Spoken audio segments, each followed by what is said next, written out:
Republican presidential contenders trying to woo voters in South Carolina. Mitt Romney is looking for a hat trick Saturday after already clinching the Iowa caucuses and New Hampshire primary. And if Romney does take South Carolina, the GOP nomination is all but certainly his, according to one of his rivals, Newt Gingrich.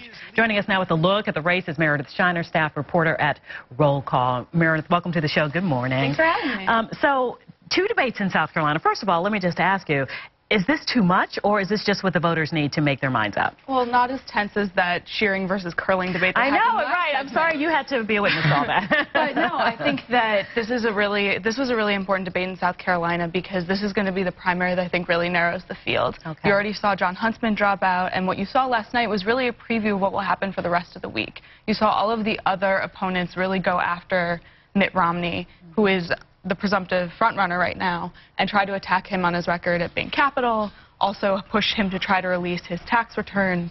They really focused all of their energies on him because everyone else is fighting to be the alternative to Mitt Romney. And that's something that you've seen sort of cycle through the rest of this election season. How did he survive that, in your opinion?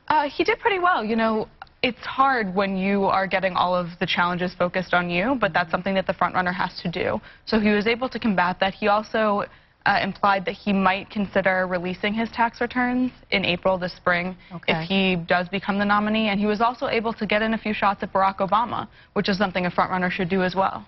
Jon Huntsman, we saw him pull out of the race just a couple hours before this debate, then throw his support behind Mitt Romney. Two questions here. How impactful is Jon Huntsman leaving the race? How much will that make a difference? And secondly, he endorses now Mitt Romney, but just last week was, you know, he called him basically essentially unelectable. How much of this is politics, and do we see through that as just what it is, just politics at the time? Well, on your second point, I think this is something you see all the time, right? Republicans who are once opponents who, when they're not opponents, come back and endorse that person. Like when you saw John McCain on the trail with Mitt Romney. Right. Mitt Romney was someone John McCain did not like in 2008, someone that he aggressively attacked on the trail. So that's something that you see frequently. The impact of the Huntsman endorsement, I don't think it makes one difference really either way. I think that the people who would have voted for Huntsman would have been inclined to go to Romney anyway, and he was not someone who really had a significant shot at winning the nomination. Never seemed to gain speed, though people said he was, you know, as far as his politics went, he had solid footing.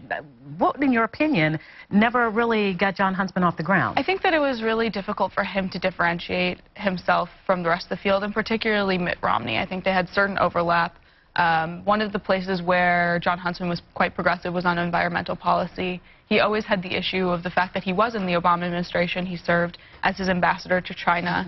And he didn't have the name recognition or the money. At the end of the day, he really didn't have the money to take on Mitt Romney, who's someone who had a huge campaign war chest, who already had a campaign from last cycle, who was poised to really succeed in 2012. So perhaps that's something that you see Jon Huntsman do, is come back in 2016 already being battle-tested if the Republican candidate doesn't beat Barack Obama this cycle. And more name recognition perhaps, too. Okay, so the primary is Saturday in South Carolina. It's almost like history will be made if Mitt Romney does secure the votes he needs there to go on as the front runner. But expect any surprises? Anybody else look good?